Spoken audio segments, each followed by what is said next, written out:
আসসালামু আলাইকুম। সবাই ভালো আছো? আমার সোনামণিরা, আমিও ভালো আছি। তো আজকে আমি তোমাদের সামনে রেকর্ড ক্লাস নিয়ে এসেছি। একটা কারণ হলো, কারণ আমরা জানি এই যে আমরা লাইভ ক্লাস নিচ্ছি, লাইভ ক্লাস নিলে দেখা যায় কি অনেক সময় কথা আটকে যায়, যে তোমরা কমপ্লেন করছো স্যার কথা আটকে যায়, আমরা বুঝতে পারি না। এই যে বুঝতে পারি না, এতে কি হয়, আমি যে গুরুত্বপূর্ণ কথাগুলো বলি সেই কথাগুলো বিফলে যায়। মানে তোমরা বুঝতে পারো না যে সুহেল স্যার কি বোঝাতে চাচ্ছে। আর এই জন্য আমি আজকে রেকর্ড ক্লাসে চলে এসেছি, যেন তোমরা খুব সহজে বুঝতে পারো। আমাদের কিছু গুরুত্বপূর্ণ কথা আছে, তো কি কথা?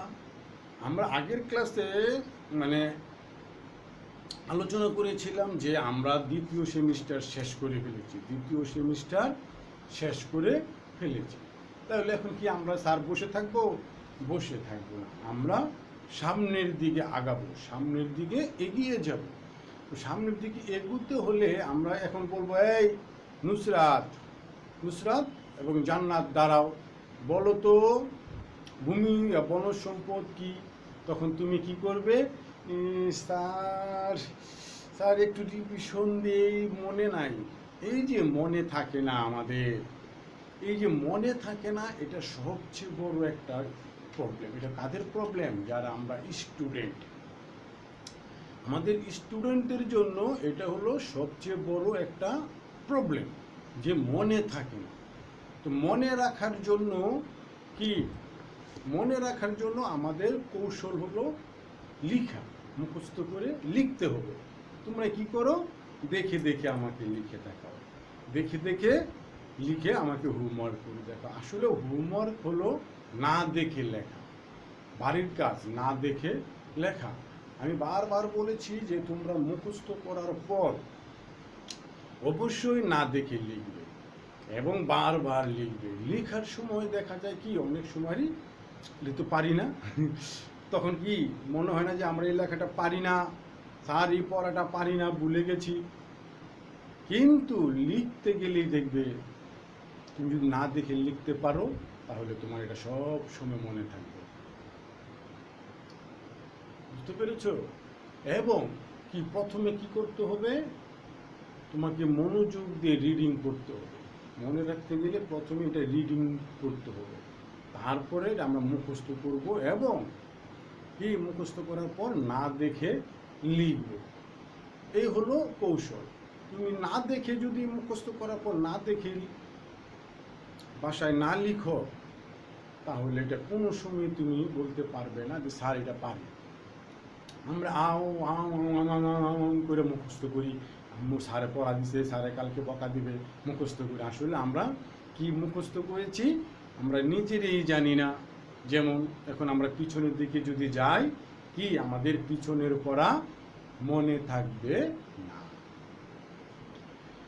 এই জন্য এখন আমাদের দ্বিতীয় সেমিস্টার শেষ। আমাদের দ্বিতীয় সেমিস্টার ছিল নবম অধ্যায় পর্যন্ত। আমাদের দ্বিতীয় সেমিস্টারে ছিল নবম অধ্যায় পর্যন্ত। আমরা নবম অধ্যায় খুব সুন্দর করে শেষ করেছি।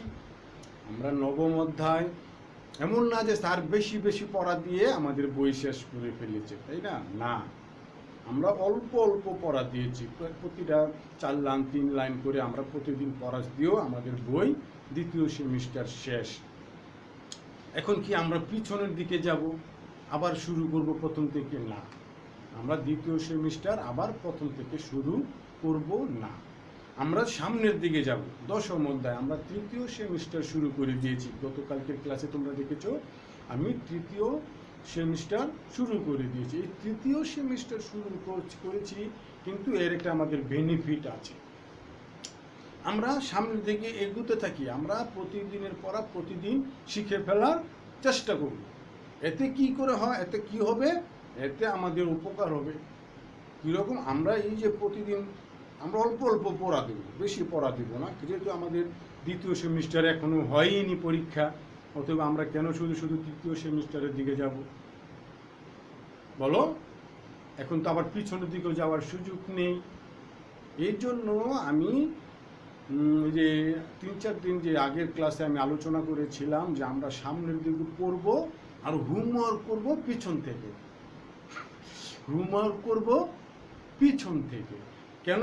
কারণ ওই যে আমরা যখন হোমওয়ার্ক বাসায় লিখবো তখন আমাদের সেই পড়াটা রিভিশন হয়ে যাবে, প্লাস কি আমাদের মনেও থাকবে যে আরে এটা আবার স্যারের আমাদের রিভিশনের কাজ হচ্ছে রে, আমরা রিডিং করছি, আবার পিছনের পড়ায় খাতায় লিখছি, কি আমাদের ব্রেন শার্প থাকবে আর আমরা সহজে ভুলবো না। আর আমরা যে এখন প্রতিদিন পড়া দেবো এগুলো মুখস্থ করে রেখে দেবো।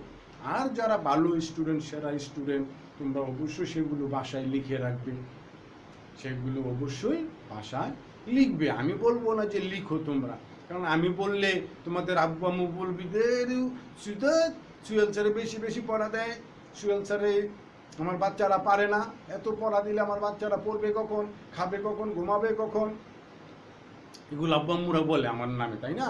যে সুয়েল স্যারে বেশি বেশি পড়ায়। আসলে কি আমি বেশি বেশি পড়াই? বলো, তোমরা বলো। আমি এই যে আমরা যে ক্লাসগুলো পড়েছি অল্প অল্প করে পড়া দিয়েছি, 4 লাইন 3 লাইন বা একটা প্যারার মাঝে যা থাকে ওইটুকু আমরা দিয়েছি। কারণ 3 লাইন 4 লাইন পড়ার মতো বড় আমরা অবশ্যই হয়ে গেছি, কারণ আমরা ক্লাস 4-এ পড়ি। 4 মানে কি 4, চতুর্থ মানে কি 4, তো 4 লাইন তো আমরা মুখস্থ করতেই পারি, বড় জোর 5 লাইন, এর বেশি তো আমি পড়া দেই না। আর বইয়ে যতটুকু থাকে অতটুকুই তো দেই, তাই না? কিন্তু তোমাদের আব্বু আম্মু বলবে যে সুয়েল স্যার বেশি বেশি পড়া দেয়, বেশি বেশি হোমওয়ার্ক দেয়। এগুলো বলে না বাসা আব্বু আম্মু আমার নামে পচা পচা কথা বলে, তাই না?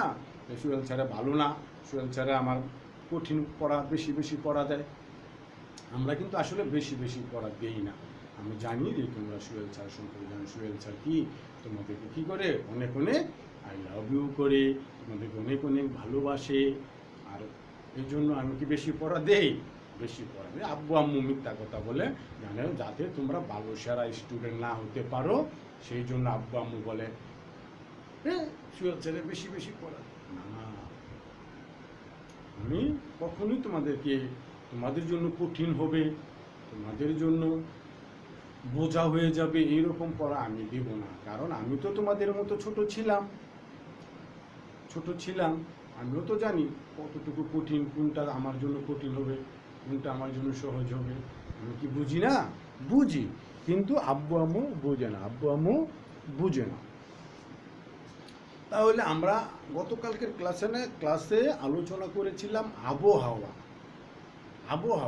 কিন্তু ক্লাস কি ডিস্টার্ব ছিল, কথা আটকে গিয়েছিল, এই জন্য আমার ক্লাসটাও কি মজাদার হচ্ছে না। আবহাওয়াটা আমরা ঠিক মতো বুঝতে পারিনি অনেকে, কিন্তু আমাদের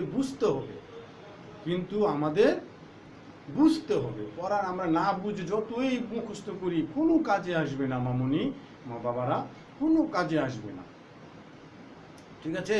আব্বু আম্মু বলবে 9টা বাজে ঘুমা, রাত 9টা বাজে ঘুমা, কিন্তু তোমাকে কি করতে হবে? যে চ্যালেঞ্জ করতে হবে যে আমি পড়া শিখে ঘুমাবো। আব্বু আম্মু তুমি আমাকে টেবিল ল্যাম্প কিনে দাও, তোমরা যদি বাতির আলোয় না ঘুমাতে পারো আমাকে টেবিল ল্যাম্প কিনে দাও, আমি পড়া শিখে ঘুমাবো, আমি পচা কথা শুনবো না টিচারদের। কারণ আমরা সেরা স্টুডেন্ট, আর ইতিমধ্যে সেরা স্টুডেন্টের তালিকা তোমরা তো আমি প্রতিদিন বলি। এর মাঝে কে কে থাকে? মেহেক, নুসরাত, তারপরে মাইমুনা, জান্নাত, এই যে তারপরে কি যেন ফারহানা এবং উমর ফারুক, এই যে এরা রেগুলার পড়া শিখে আমি দেখেছি। এবং যাই হোক, আমাদের গতকালকের ক্লাসটা যখন আমি রেকর্ড করি, এখন তোমার কি রাত 10টা বাজে রেকর্ড করছি আমি। কারণ এই রেকর্ড করতে গেলে আমার অনেক সময়ের ব্যাপার লাগে, বুঝেছো? আবার এটা কি এডিট করতে হবে তোমাদেরকে, তারপর দিতে হয়। তো এই যে ওরা পড়া শিখে, ওরা কিন্তু মেধা তালিকায় চলে এসেছে, সেরা স্টুডেন্টের খাতায় অলরেডি চলে এসেছে। তারপর মারিয়া আছে, তো যাই হোক, আমি যখন ক্লাসে এই যে তোমাদের অনলি রেকর্ড করছি, তখন আমি দেখলাম যে জান্নাত পড়াশিকে ভিডিও করে দিয়েছে, তাসফিয়া বর্ষা সেও ভিডিও করে দিয়েছে। তো কি এই দুইজন দিয়েছি, তোমরা আরও দিবে সকালে, আমি জানি অনেকেই পড়া দিবে, মুখস্থ দিবে, কিন্তু তোমাদের নামগুলো কি আমি উপরে লিখে দিই না, যে বিষয় বিজ্ঞান, তারিখ এত, পর্ব এত, তারপরে সেরা স্টুডেন্টের তালিকা লিখে দেই না? তোমরা যারা মুখস্থ করে দিয়েছো সবার নাম দেখবে উপরে লেখা আছে, কেমন? তো এতে মন খারাপের কিছু নেই। তবে রেকর্ড ক্লাসে আসার মূল কারণ হলো তোমাদেরকে কিছু গুরুত্বপূর্ণ আলোচনা করার জন্য, যেটা একটু আগে আমরা আলোচনা করেছিলাম। আমরা সামনের দিকে এগিয়ে যাব আর হোমওয়ার্ক করব দ্বিতীয় সেমিস্টারের উপর, বুঝেছ? তো চলো আবহাওয়া সম্পর্কে আমরা জানি। আবহাওয়া কি বলো তো? আমরা ছোটবেলা, আমরা তোমাদের মতো যখন ছোট ছিলাম কি করেছি জানো? মাঠে বৃষ্টিতে ভিজতাম, ফুটবল খেলতাম, দৌড়াদৌড়ি করতাম। তোমরা তো এগুলো ঢাকা শহরে মাঠ নেই, আম্মু কি বাসা থেকে নামতে দেয় না, এবং তোমরা অনেক সময় খেয়াল করবে বাইরে অনেক রোদ, বাইরে অনেক রোদ, কিন্তু রোদের মাঝে হঠাৎ করে বৃষ্টি হয়। কে কে এরকম পরিস্থিতিতে পড়েছে? স্যার আমিও একদিন রোদের মাঝে হাঁটছি, হঠাৎ করে দেখি দপাদপ বৃষ্টি। আবার দেখা যায় আকাশ অনেক মেঘাচ্ছন্ন, দেখলে মনে হয় যে আজকে কি ঝড় হবে, ঘর বাড়ি ভেঙে উড়িয়ে নিয়ে যাবে, এরকম মনে হয়। কিন্তু আবার দেখা যায় একটু পরে কি জলমলে রোদ। আবার দেখো কেমন মনে হয়, বাইরে বেরোলাম, দেখলাম কি খুব কড়া রোদ, দেখি একটু পরে আবার রোদ নেই, খুব ছায়া। এই যে এটা কি বলা হয়? আবহাওয়া। আবহাওয়া মানে কি ইংলিশে কি বলে? Weather. Weather, WEATHER, weather. Weather শব্দের অর্থ হলো আবহাওয়া, এটা মনে রাখবে। আর আমরা চেষ্টা করব প্রতিদিন আমাদের এই বিজ্ঞান ক্লাসে 5টা করে ইংলিশ শব্দ শিখব, 5টা করে ইংলিশ শব্দ শিখব। এতে কি হবে? আমরা যে উপরের ক্লাসে উঠছি, আমাদের ভোকাবুলারি একটা শব্দ আছে না বইয়ে, এই ভোকাবুলারি ব্রেনে বাড়াতে হবে আমাদের। এতেও করে কি করা যায়, যে আমরা যে কম্প্রিহেনশন আছে, প্যারাগ্রাফ আছে, এগুলো আমরা তখন পড়তে পারবো। কম্প্রিহেনশন যদি তোমরা ভালো করে না পড়তে পারো, তাহলে কিন্তু অ্যান্সার করতে পারবে না। তোমরা যাদের ইংলিশ ম্যাডাম তোমাদের এগুলো বুঝিয়ে বলে আমি জানি। এই জন্য যেমন ছোটোবেলা আমরা শিখেছি কি, এলে লায়ন, লায়ন অর্থ সিংহ, ইতে এলিফেন্ট, এলিফেন্ট অর্থ কি হাতি, পরে যেতে জার, জার মানে কি কলস। এই যে এইগুলো কি আমরা কোনোদিন ভুলবো? এই ইংলিশ শব্দগুলো কি আমরা কোনোদিন ভুলবো? কেন ভুলবো না? কারণ এগুলো আমরা ছোটোবেলা শিখেছি, এই জন্য আমাদের ব্রেনে এগুলো ক্যাচ করে আছে। তারপরে কি আছে? কেতে কাইট, কাইট তো কি ঘুড়ি। এগুলি কি আমাদের যে 3 বা 4-এর বই আছে? এসব শব্দ নাই। কেন? এগুলো আমরা ছোটোবেলা শিখেছি, এই জন্য আজও আমাদের মনে আছে। তো এর থেকে জেড পর্যন্ত আমরা কি ক্যাপিটাল লেটার দিয়ে কি কি শব্দ হয় এগুলো আমাদের মুখস্থ আছে না? জেড, জেড দিয়ে জুও তো কি চিড়িয়াখানা, এগুলো আমরা মুখস্থ করে ফেলেছি না? তো এইরূপ আমরা যদি এখন প্রতিদিন 2টা 3টা করে 5টা করে ওয়ার্ড শিখি, এবং এগুলো কি আমরা আজীবন মনে থাকবে, তখন আমরা প্রতিদিন যদি আমরা 5টা করে ইংলিশ ওয়ার্ড শিখি, তাহলে কি আমাদের মাথায় অনেকগুলো শব্দ জমাট বাঁধবে না? আর তখন কি আমরা ইংলিশ বই পেলেই পড়তে পারবো, যে এটার অর্থ তো এটা, এর অর্থ এটা। তাহলে এইভাবে আমরা প্রতিদিন 5টা করে ইংলিশ শব্দ শিখব। মজা হবে না আমাদের? এতে করে কি হবে, আমাদের এখন আমরা ছোট, আমরা যা শিখব তাই মনে থাকবে, আমরা যা শিখব তাই মনে থাকবে, বুঝেছ? তাহলে আবহাওয়া, এই যে আমরা এরকম আবহাওয়া কি হয়? পরিবর্তন হতে পারে, আবহাওয়া হঠাৎ করে পরিবর্তন হয়ে যায়। ওই যে একটুকে বললাম, এই রোদ, এই বৃষ্টি, আবার এই ঝড়, এরকম হয়। এগুলো কি আবহাওয়া।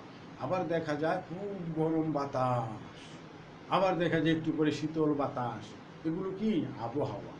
তাহলে আবহাওয়া হলো কোনো একটি স্থানের স্বল্প সময়ের গড় তাপমাত্রা।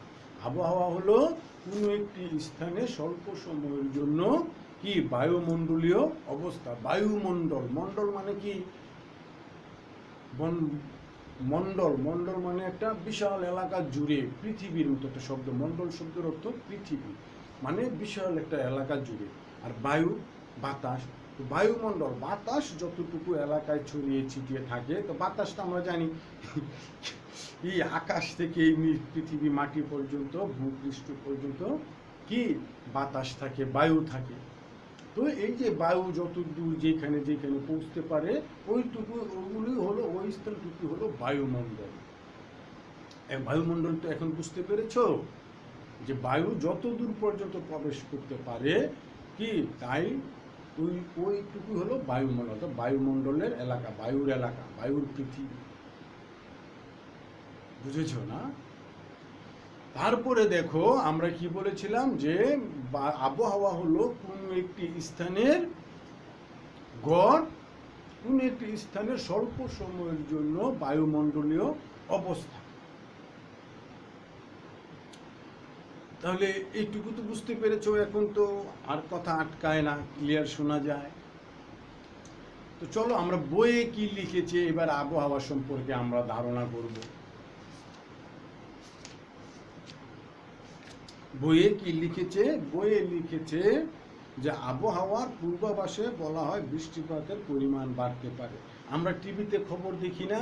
টিভিতে খবর দেখার সময় দেখবে লাস্টে ওয়েদারের একটা খবর দেখায়, আগামীকাল ওই এলাকায় বজ্র বৃষ্টি হতে পারে, ওই এলাকায় কি রৌদ্রোজ্জ্বল থাকতে পারে। আবার বলা হয় কোনো এলাকায় ঝড় হবে, এরকম আমাদের খবরে বলে।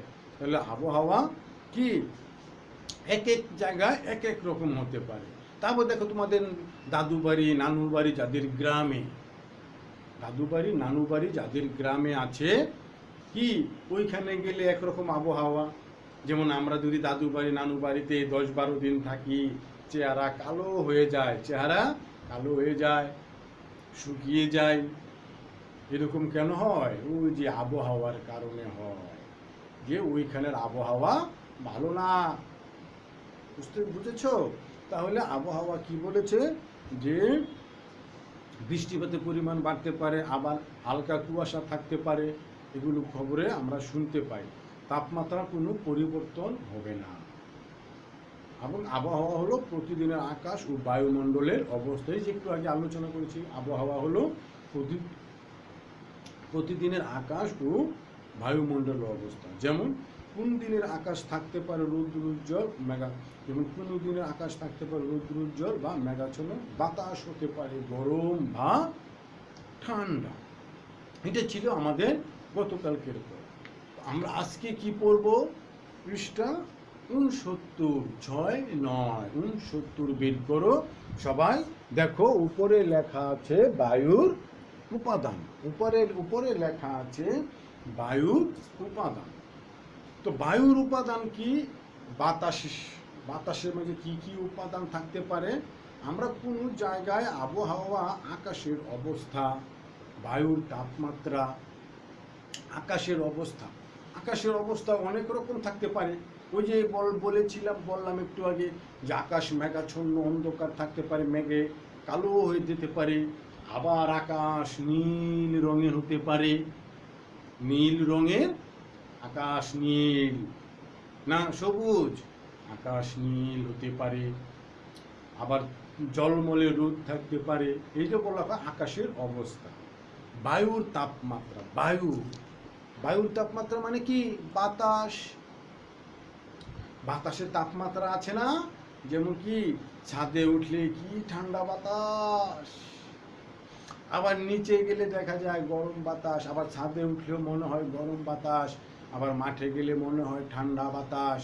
আবার নদীর পাড়ে দাঁড়িয়ে থাকলে তো আরো শীতল বাতাস, আবার ঘরে বসে থাকলে কি গরম বাতাস। এটাকে বলা হয় বায়ুর তাপমাত্রা, বুঝেছো? আর্দ্রতা, আর্দ্রতা কি? আর্দ্রতা হলো, আর্দ্রতা হলো যেমন ধরো এই রোদ, কি বলে এটাকে, যেমন মেঘ ছায়া, মেঘাচ্ছন্ন, অর্থাৎ বাতাসে জলীয় বাষ্পের পরিমাণ কম। তাহলে কি বাতাসে যদি জলীয় বাষ্পের বায়ুর আর্দ্রতা, বাতাসে যদি জলীয় বাষ্পের পরিমাণ বেশি থাকে তাহলে আমরা ঘেমে যাই।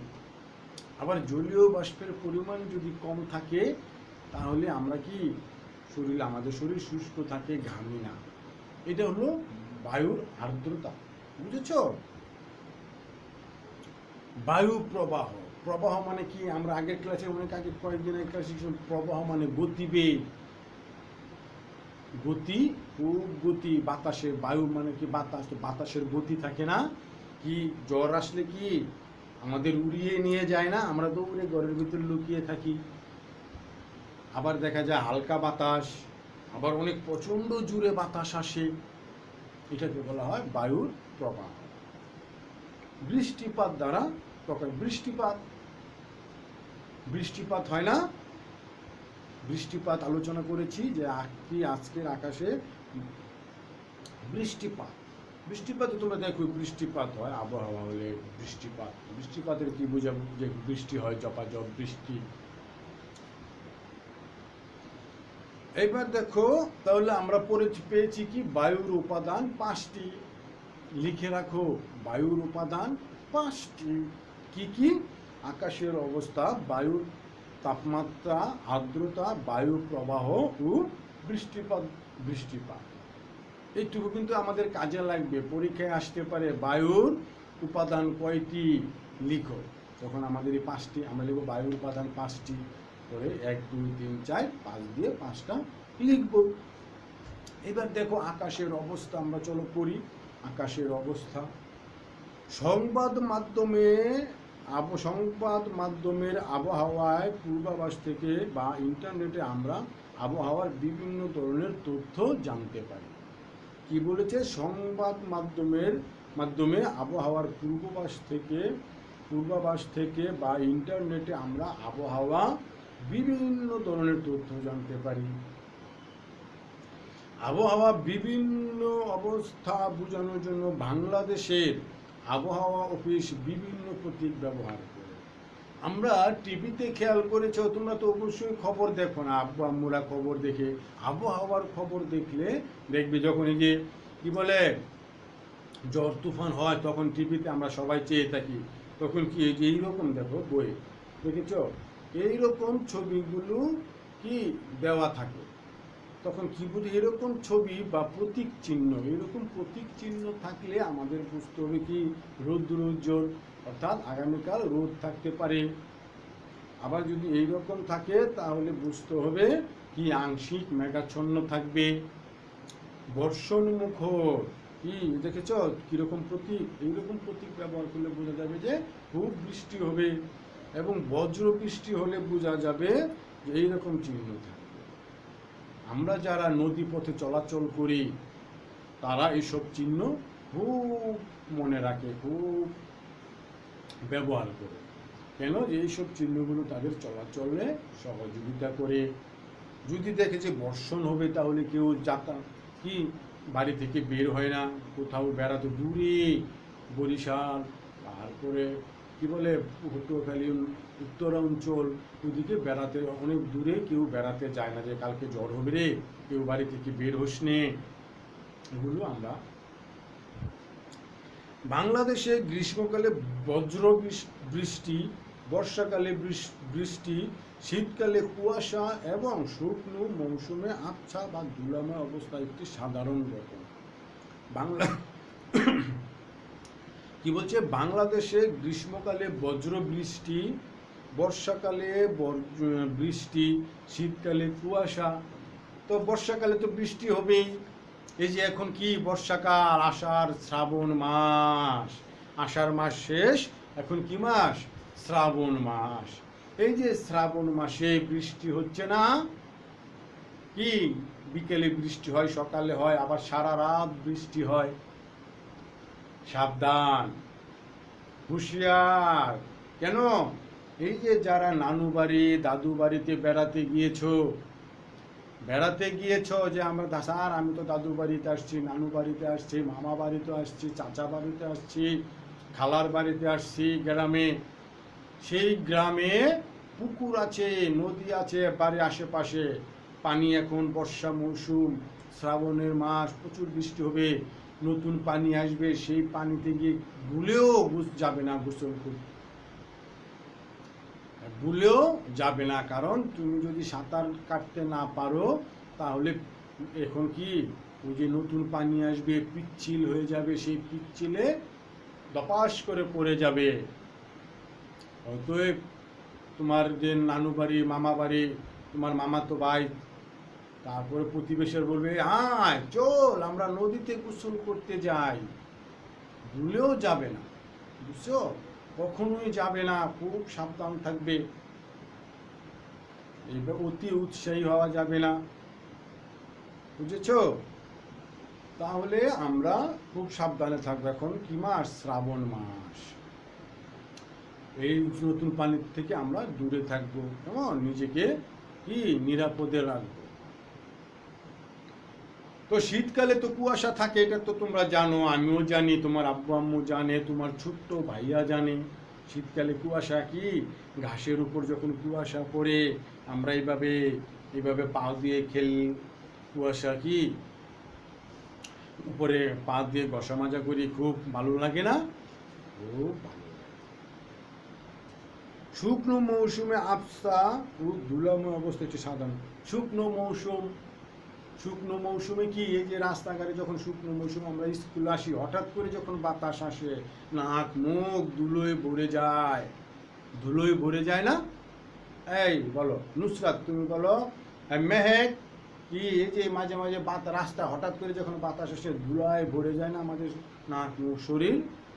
মাইমুনা, এরকম হয়? এরকম হয়।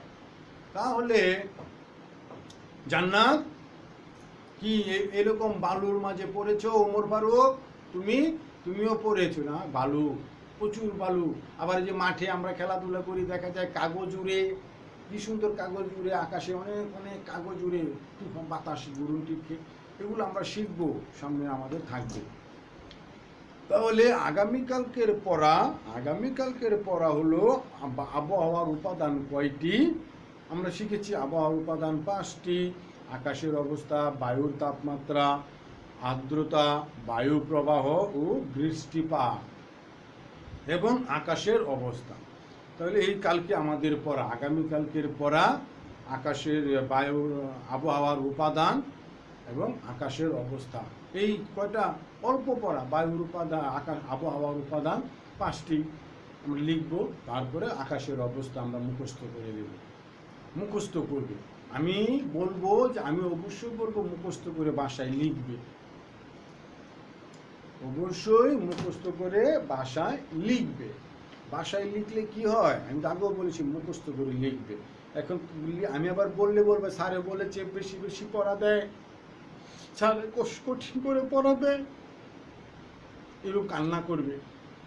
এই জন্য আমি বলবো না যে লিখো। আমাকে পিছনের হোমওয়ার্ক তো দেইনি। আগামীকালকের হোমওয়ার্ক হবে, কারণ আমাদের ক্লাস থাকবে, আমরা হোমওয়ার্ক করব পিছনের দিকে, আর পড়া শিখবো সামনের দিকে। তাহলে আমরা পিছনের দিকে কত পৃষ্ঠা? 49 পৃষ্ঠা বের করো তো দেখি। এই যে বনজ সম্পদ ও ভূমি সম্পদ, অনেকেই হোমওয়ার্ক করেছো, আমি দেখেছি। তাহলে আগামীকালকের হোমওয়ার্ক খনিজ সম্পদ, দেখেছ? এই যে খনিজ সম্পদ। তাহলে এই খনিজ সম্পদ হোমওয়ার্ক একবার করে লেখা। এই হোমওয়ার্ক করলে কি হবে, আমাদের পিছনের পড়াটা মুখস্থ হয়ে যাবে এবং খাতা যখন আমরা লিখবো আমাদের মনে থাকবে। তাহলে কি এক ডিলে আমরা 2 পাখি মারছি, আমরা নতুন পড়াও শিখছি এবং পিছনের পড়া হোমওয়ার্ক করতে গিয়েও কি মুখস্থ করে ফেলছি, তাই না? কি ভালো হচ্ছে না আমাদের এই ক্লাসটা? এইভাবে আমরা এইভাবে প্রতিদিন ক্লাস নেব। এখন থেকে আমরা পড়া শিখবো সামনের দিকে, আর হোমওয়ার্ক করব পিছনের দিকে। তাহলে এখন বুঝতে পেরেছো আগামীকালকের পড়া কি দিয়েছি? আগামীকালকের মুখস্থ পড়া, যারা সেরা স্টুডেন্ট পড়া শিখে, সেরা স্টুডেন্ট যারা হতে চাও তাদের জন্য পড়া আবহাওয়ার উপাদান ও আকাশের অবস্থা, এবং হোমওয়ার্ক হলো খনিজ সম্পদ। ক্লিয়ার? তাহলে আর কি, ছুটি দিয়ে দেই।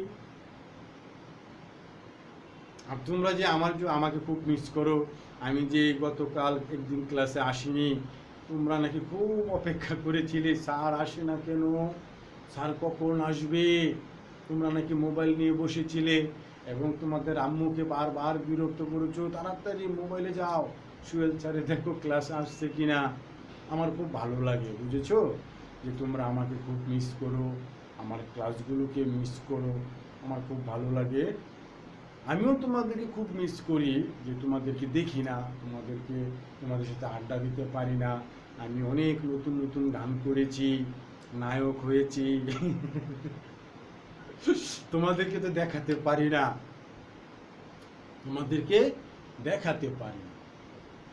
তোমাদেরকে আমি কবে যে দেখাবো আমার নতুন নতুন গানের মডেল।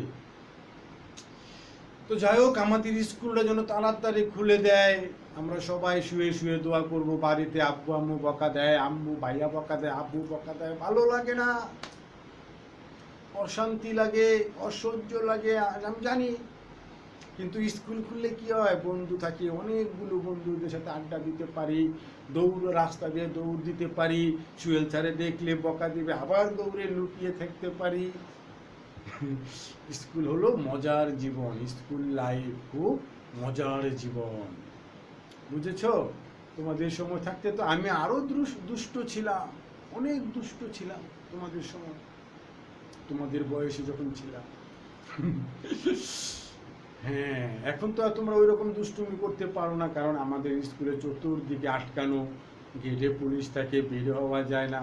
আমাদের সময় তো এরকম ছিল না, টিফিন দিলে আমরা চলে যেতাম রাস্তাঘাট গুলে অনেক দূরে, তারপর আবার আধা ঘন্টা টিফিন, আবার চলে আসতাম ক্লাসে, অনেক মজা করতাম, বুঝেছো? তো যাও, তোমরাও মজা করো, আমিও তোমাদেরকে উৎসাহ দিই, অনুপ্রেরণা দেওয়ার চেষ্টা করি যে যাক ওরা আনন্দ করুক। আর আনন্দ করে পড়া শিখলে কি খুব সহজেই পড়া মুখস্থ করা যায়। আনন্দ করে আমরা ক্লাসে পড়ি না, যে যখন আমরা পড়া শেষ করে ফেলি, আমাদের পড়া সবাই মুখস্থ করলে আমরা ক্লাসে আনন্দ করি না। আনন্দ করতে হবে, আনন্দ করে আমরা পড়া শিখবো, তাহলে আমরা কি সেরা স্টুডেন্ট হতে পারি। তাহলে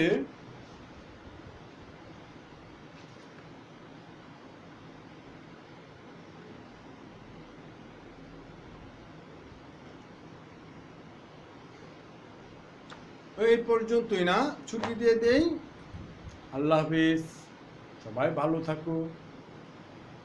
আর এখন আষাঢ় মাস, শ্রাবণ মাস, পানির কাছে যাবে না, পুকুর পাড়ে যাবে না, নদীতে যাবে না, কেমন? আর কি, তাহলে সবাইকে অনেক অনেক আই লাভ ইউ, আমার সুইট হার্ট, আমার প্রিয় স্টুডেন্ট। তোমাদের ছুটি, আল্লাহ হাফিজ।